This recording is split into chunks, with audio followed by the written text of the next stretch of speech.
Hi, everybody, and welcome to IGTV, a production of New York City Metro InfraGard Members Alliance. And with us today, we have Eleanor Spring, a certified fraud examiner. Just turn the house music down a little bit there. All right, and welcome to the InfraGard series on fraud, focusing in on the small to medium-sized business community. All right, this is a series that we're doing to help the small to medium-sized business in New York City and other parts of the country that may be viewing our videos. All right, so they can kind of focus in on some things that they've been going through. Eleanor Spring's been with us for quite some time, so we're going to let Eleanor start off the second video on this. All right, and this video will be focusing in on theft of small and mid-sized business funds. So, Eleanor, welcome to the program.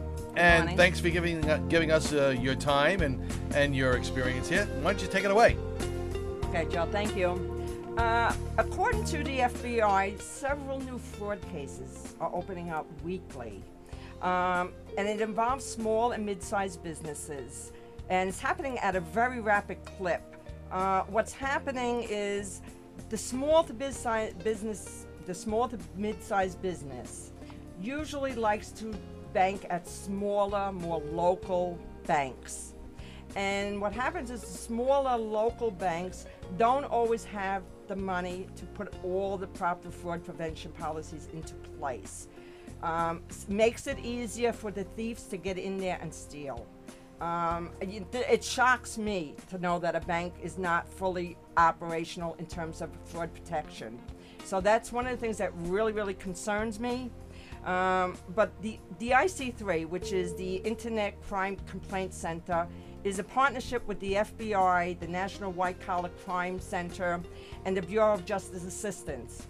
And what they say, and I think most of us know it, if we have an email, it's happened to us on more than one occasion. But what they're saying is these attacks often start with a phishing email. Phishing, P-H-I-S-H-I-N-G, is an email that we get, that many of us get, and it's a phony email, but it looks very official, and it comes from a bank. As a matter of fact, I just got one this morning from Optimum Online, who told me somebody broke into my Optimum account. They said either your name was changed, your address was changed, your email was changed, something was changed. Click here to update. Now, we know we can't do that. But these are the types of things that happens. It happens with your bank. You'll receive something from your bank. We'll say, you know, your account has been compromised. We need you to go in and log on and put all your information back in there. Problem is, once you do that, these emails instill what's called keylogger software onto your computer. And basically what keylogger software does is it logs your strokes on your as you're typing.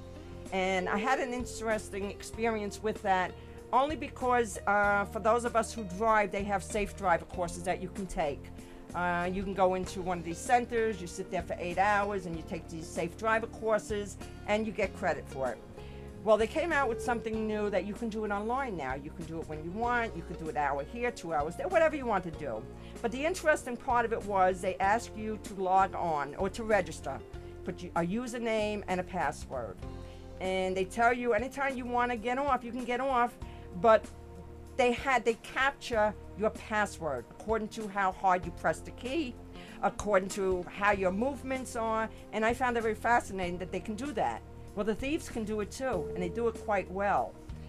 They will capture your keylog, and it's software that they instill on your computer, and they can capture your bank account information, your passwords, your login information, anything they want to get once you click on their links. So it's very important that you don't do this. The FBI, in investigating this, is in computers that they have been compromised. They have found no less than 24 of these keylogger software programs on these computers. So it gives you a sense about some of these computers and how you're being victimized.